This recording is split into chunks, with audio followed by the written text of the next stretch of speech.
Ama baada ya kumhimidia Allah subhanahu wa ta'ala na kumtakia rehema mtume wetu Muhammadin,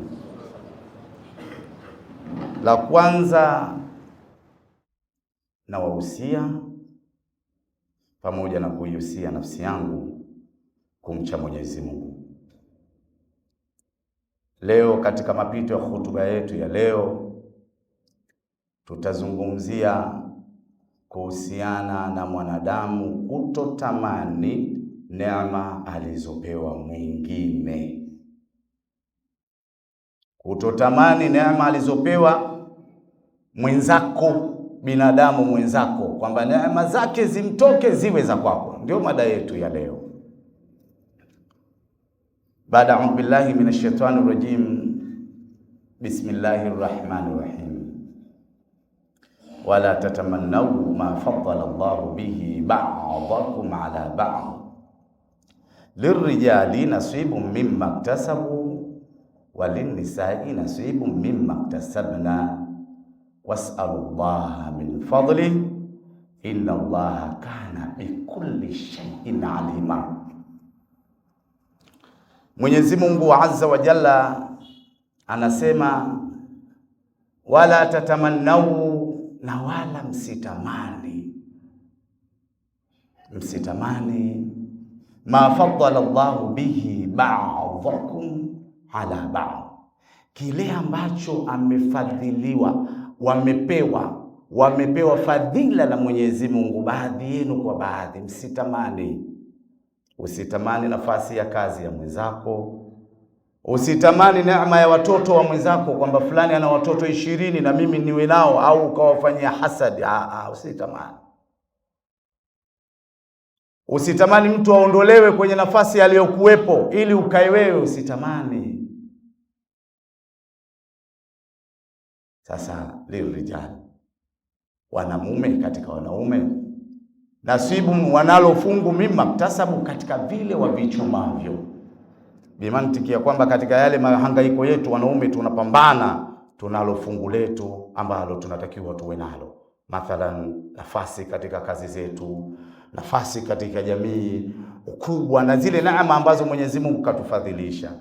Mungu anasema walinisai, na wanawake vile vile nasibu mimma iktasabna, wanacho katika kile ambacho wamekichuma ama wamepewa na Mwenyezi Mungu, kwa maana uzuri wao, fedha zao, nyurathi zao, kutokana na familia zao na mazingira ambayo yanawazunguka wao.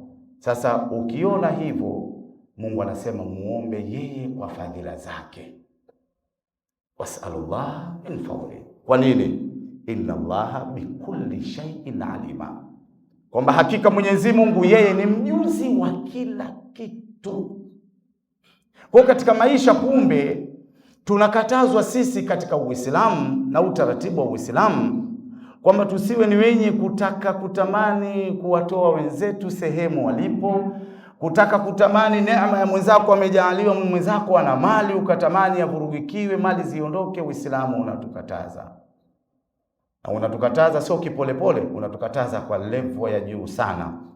Na hii imekuwa ni kawaida katika jamii, mwenye nacho huwa anapigwa mawe. Maana mtu unausemi ule unasema mtu wenye matunda ndio unapigwa mawe. Sasa kwenye Uislamu utaratibu huo hautakiwi. Mwenyezi Mungu amekataza yeye. Na hii sasa, ukiwa wewe hujakubaliana na hilo, utaanguka kwenye vitu vikuu vitatu ambavyo Mtume Muhammadin alivikataza yeye pale alipopata kusema, wa Abi Hurairah radhiyallahu anhu qala Rasulullah sallallahu alayhi wasallam, kullu muslimin ala almuslimin haramun. Cha kwanza, damuhu wa maluhu wa irduhu.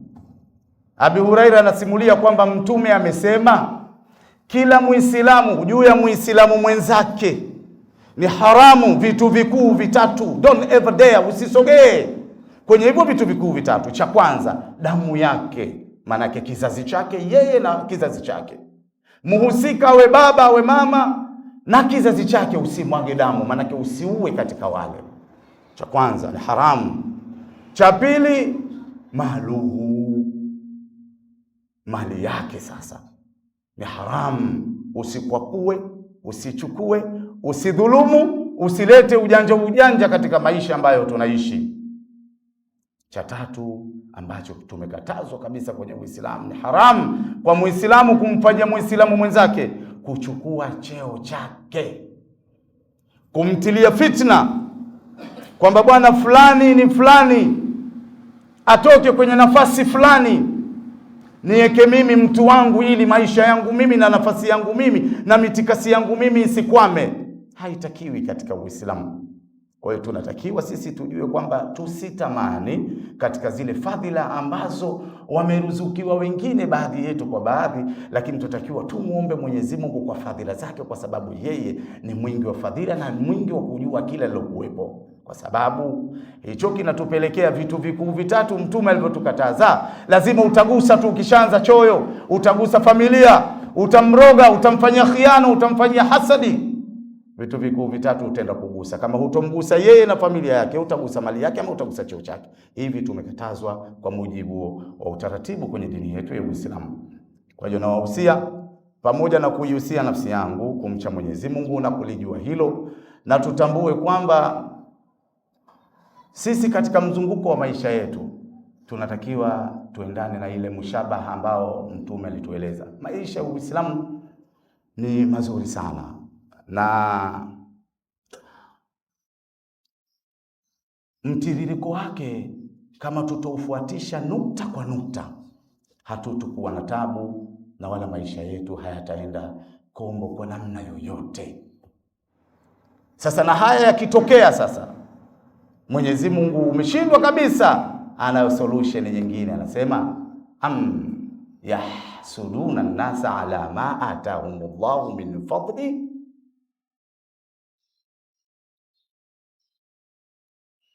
faqad atayna ala Ibrahima alkitaba walhikma wa atainahum mulkan adhima. Mwisho wa kunukuu. Vipi wanawahusudu hawa?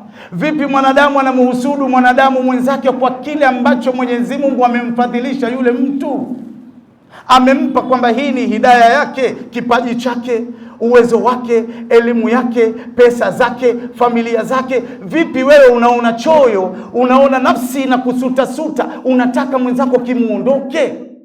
Vipi? Kwa nini mfanyieni hasadi hivyo? Faqad ataina ala Ibrahima alkitaba. Mwenyezi Mungu asema tumewapa watu wa Ibrahim kitabu na mwenendo. Yani katika hiyo nyumati zilizopita, mbona hizi fadhila ndogo tu? Nyumati ya Ibrahimu walipewa hicho kitabu na mwenendo wa kwenda nao, kwamba this is the way of life, na walipewa umiliki, maana walipewa ufalme mkubwa. Ninyi ufalme mdogo tu mnafanyiana choyo. Nini kitu kidogo tu mtu alichokuwa nacho? Position ya mtu anagombea serikali ya mtaa, humpendi, unamchukia katika mazingira ambayo wewe huna sababu yoyote tu. Mtu ni imamu, mfano msikiti huu, kasema bwana mimi yule imamu simtaki, nitaleta mtu mwingine ili mradi tu wewe tu ulete khiana. Uislamu hautaki hivyo. Katika kuidefine proper definition, Mtume wetu Muhammadin alitukataza vitu 8 kwenye utaratibu, pale alipopata kusema iyakum wadhanna fa inna dhanna akdhabul haditha wala tajassasu wala tahassasu wala tanafasu wala tahasadu wala taqata'u wala tadabaru wa kunu ibadallahi ikhwana. Mtume anasema iyakum walkadhiba, iyakum wadhanna, iepusheni na kudhani, kama hakika kule kudhani kwenu kwamba hili liko hivi, hili liko vile, ni uongo tu wa mazungumzo. Yani mkikaa mnajiongopea nafsi zenu. Iepusheni, epukeni your life cycle. Epuka kusema kudhani vitu ambavyo huvijui undani wake. Sasa kwa kule kudhani kutakupelekea linalofuata la pili, msifanyiane ujasusi, manake msichunguzane.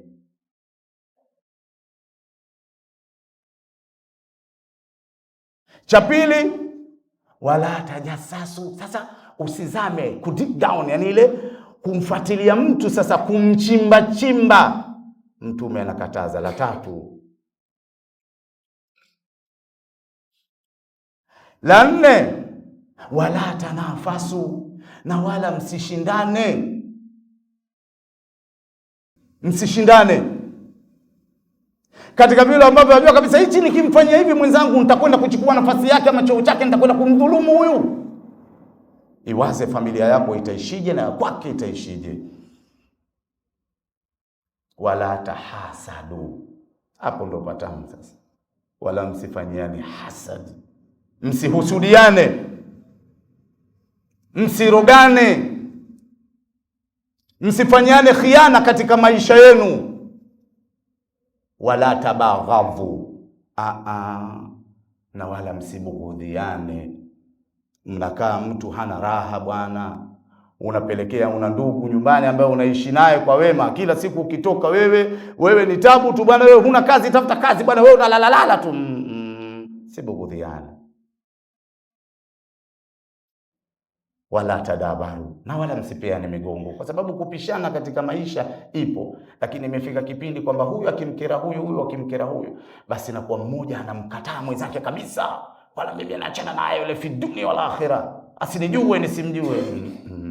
Uislamu umetukataza. Kingine, wala taqata'u, sasa wala msikate udugu.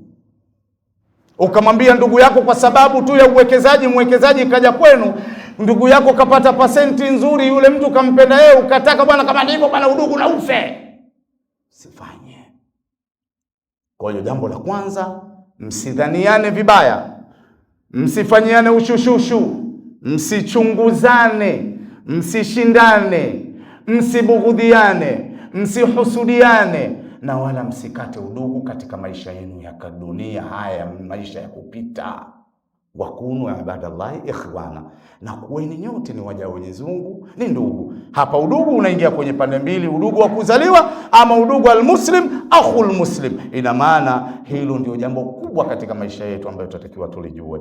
Tumuombe Mwenyezi Mungu atujalie nyoyo zetu zifunguke, tujue kwamba kutamani neema aliyopewa mwenzako ni haramu, na kuitaka hiyo neema, basi wewe muombe Mwenyezi Mungu akupe kile ambacho amejaliwa yeye, na wewe ujaliwe. Barakallahu li wa lakum bil Qur'anil azim wa nafa'ani wa iyyakum bil ayati wa dhikril hakim. Aqulu qawli hadha fastaghfirullaha li wa lakum wa lisairil mu'minina wal mu'minati wal muslimina wal muslimat fastaghfiruhu innahu huwal ghafurur rahim wa huwal barrul karim.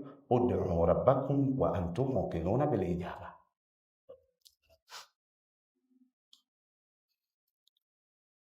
Alhamdulillahi rabbil alamin, wassalatu wassalamu ala rasulillahi Muhammadin sallallahu alayhi wasallam, salatan tuhassinu biha al-akhlaq wa tuyassiru biha al-arzaq wa tadfa'u biha al-mashaq wa tamlau minha al-afaq wa ala alihi wa sahbihi wasallim salatan daimatan min yawma khalaqta ad-dunya ila yawmi at-talaq wastunna ma bayna yadayka ya aziz akhlaq.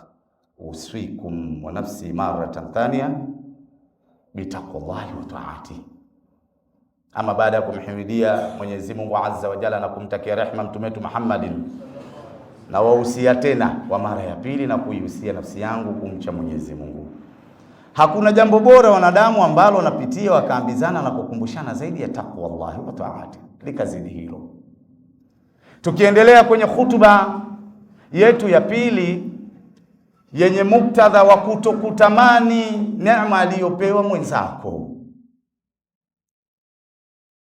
Mwenyezi Mungu Azza wa Jalla anasema, kulillahumma malikal mulki tu'til mulka man tasha'u wa tanzi'ul mulka min man tasha'u wa tu'izzu man tasha'u wa tudhillu man tasha'u biyadikal khairi innaka ala kulli shay'in qadir.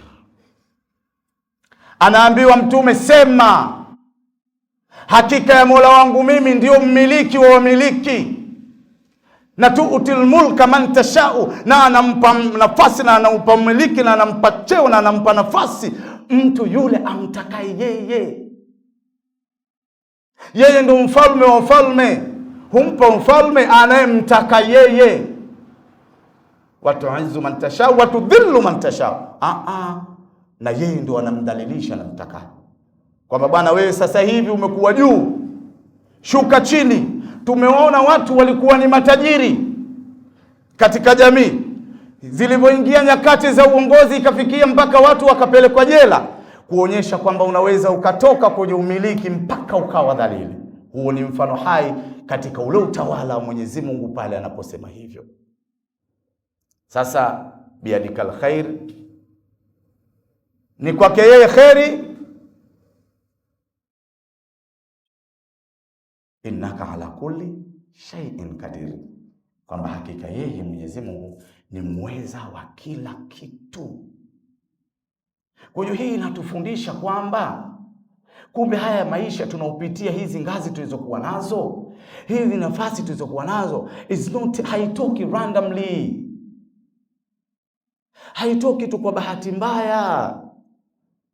Ni maandiko ya Mwenyezi Mungu kwamba fulani awepo sehemu fulani, kwamba leo hii afe fulani, aingie fulani kwenye madaraka, leo huyu mchague fulani, fulani arudi hapa. Mwenyezi Mungu ndio mwenye kuchezesha zile karata zake na kupanga position za watu, sio mtu. Mwenyeza kumpa ufalme ni Mwenyezi Mungu, na kuweza kuutoa ule ufalme ni Mwenyezi Mungu. Yeye ndio mwenye kupanga. Kwa hiyo hilo tulizingatie katika maisha yetu, na haya yote anadefine Mtume Muhammadin pale alipopata kusema kataballahu almaqadir alkhalaiq kabla an yakhluqa as-samawati wal ard bi 50,000 sana. Mwenyezi Mungu alishafanya makadirio ya viumbe wake kabla ya kuumbwa mbingu 7 na ardhi 7, miaka 50,000. Fulani mwaka fulani siku fulani atafanya hivi, atatembea hivi, atakula hivi, atachaguliwa hivi, itakuwa hivi, atakaa hapa. Ilishakadiriwa miaka 50,000 kabla ya kuumbwa mbingu na ardhi. Vipi wewe ustuke uwe na choyo? Vipi wewe nafsi hiyo inakuwashawasha, utamani nafasi za watu, utamani kuwadhalilisha watu, utamani sema bwana, mfano imamu wa msikiti fulani atoke niweke mtu wangu mimi kwa maslahi yangu mimi. Utaratibu huo sio aliopanga Mungu. Tunaona nyutawala kibao duniani zinapambana kwa ajili kwamba bwana, mimi naenda nchi fulani naipiga, namchukua rais wake namfunga, nikienda fulani nawapiga, nachukua mafuta yao na Mwenyezi Mungu sasa anaonyesha sasa utawala wake Mwenyezi Mungu kwamba yeye ndio mwenye kupanga. Inafika kipindi tunaiona dunia katika wepesi ule wa mambo yalivyo. Leo hii Iran anadinda na kuweka ngumu na anaweka masharti kwamba hapa utaki ni hivi, ukitaka ni hivi. Huo ndio utaratibu wa Mwenyezi Mungu. Kwa hiyo tujue kabisa katika nafsi zetu tunayo haki sisi ya kutafuta kwa wema na kuangalia kile ambacho mwenzako karuzukiwa, muombe dua ili Mwenyezi Mungu naye akupe zaidi. Kiutaratibu wa kumuombea mwenzako ni mithili ya mkono unaoosha nguo. Cha kwanza unatakata mkono, nguo ndio inafuata, ndio utaratibu. Kwa hiyo ukimuomba mwenzako, ukimwombea mwenzako wema, na Mwenyezi Mungu na wewe anakuombea wema. Sasa ukishindwa haya yote, utaratibu Mtume wetu Muhammadin alituwekea aliposema undhuru ila man asfala minkum wala tandhuru ila man huwa fawqakum fahuwa ajdaru alla tazdaru ni'matallah. Kumbe tazameni katika maisha waliokuwa nyuma yenu, angalia huyu wa nyuma yako, usiangalie wa mbele yako, kwamba hakika kuangalia wa mbele yako ni kuzipuuza neema ambazo amekupa Mwenyezi Mungu. Unasema mimi sina gari, kuna mwenzako hana pikipiki. Ukisema mimi sina pikipiki, kuna mwenzako baskeli hana. Ukisema mimi sina mikono, mimi nina mikono miwili, mwenzako mikono hana, analishwa kwa kijiko na msaada. Ukisema mimi sina hiki, mwenzako hana mguu, kashakatwa mguu. Tunatakiwa neema za Mwenyezi Mungu tuzichunge sana na tuzishukuru sana, na kiutaratibu usiangalie wa mbele, angalia aliyekuwa nyuma yako. Ndio utaratibu katika Uislamu. Na hili lote tunatakiwa tulijue, kwa sababu utaratibu huo ameupanga Mwenyezi Mungu Azza wa Jalla kwa kupitia kipenzi chetu Mtume wetu Muhammadin. Na sisi pia ndio jukumu letu. Kwa hiyo nawahusia, pamoja na kuihusia nafsi yangu, na wakumbusha kwamba hakuna jambo bora kabisa kama wanadamu kukumbushana katika wema, lakini tusitamani kudhalilisha wenzetu. Ondoka na nukta hii. Tusitamani kuwafanyia wenzetu ubaya. Tusitamani mwenzako anachoyo kimtoke. Usitamani Muislamu mwenzako adhalilike. Maana yake ni kwamba fa huwa ajdaru alla tazdaru ni'matallah. Huko ni katika kupinga kile ambacho Mwenyezi Mungu alichowafadhilisha wanadamu. Fulani mzuri kwenye hiki, ngoja mimi nende nikamtie ububu. Sifanye hivyo. Mwenyezi Mungu anatukataza. Na Mwenyezi Mungu katika jambo zuri aliyowahi kulifanya na sisi tukaletewa na tukalipokea kwa mikono yake miwili, mikono yetu miwili, ni pale aliposema inna Allaha wa malaikatahu yusalluna ala nabi ya ayyuhalladhina amanu sallu alayhi wa sallimu taslima. اللهم صل وسلم وبارك وكرم على سيد الأعظم ورسول الأكرم صلى الله عليه وسلم. اللهم ارض عن الخلفاء الراشدين أمير المؤمنين أبو بكر الصديق وعن عمر بن الخطاب وعن عثمان بن عفان وعلي بن أبي طالب وعن بقية أصحاب رسول الله صلى الله عليه وسلم أجمعين. اللهم أعز الإسلام والمسلمين. اللهم أعز الإسلام والمسلمين. اللهم أعز الإسلام والمسلمين وأذل الشرك والمشركين ونقص أعداءك أعداء الدين واختم لنا بخير منك يا أرحم الراحمين. اللهم غفر المؤمنين والمؤمنات والمسلمين والمسلمات الأحياء منهم والأموات إنك السميع قريب مجيب دعوات يا رب العالمين. اللهم صب علينا خيرا صبا صبا. اللهم صب علينا خيرا صبا صبا ولا تجعل عائشنا كدا كدا وارزقنا فرجا ومخرجا حتى يتعجب منه أهل السماوات والأرض إنك على كل شيء قدير. يا أحد قبل أحد أنت كان قبل أحد المولى بلا ولد يا من رفع السماوات بغير عمد وبسط الأرض على الماء الجمد وقسم الأرزاق ولم ينسى أحد فلا تسلطنا على أحد وغنينا من كل أحد إنك السميع قريب مجيب دعوات يا رب العالمين. اللهم إن كان رزقا في السماء يا رب فانزله وإن كان في البحر يا رب فاطلعه وإن كان بعيدا يا رب فقربه وإن كان حراما يا رب فطهره وإن كان قليلا يا رب فكثره وبارك لنا على كل حال إنك على كل شيء قدير. عباد الله إن الله يأمر بالعدل والإحسان وإيتاء ذي القربى وينهى عن الفحشاء والمنكر والبغي يعظكم لعلكم تذكرون. اذكروا الله يذكركم واشكروه على نعمه يزدكم ولذكر الله أعز وأجل وأكبر. وأقم الصلاة.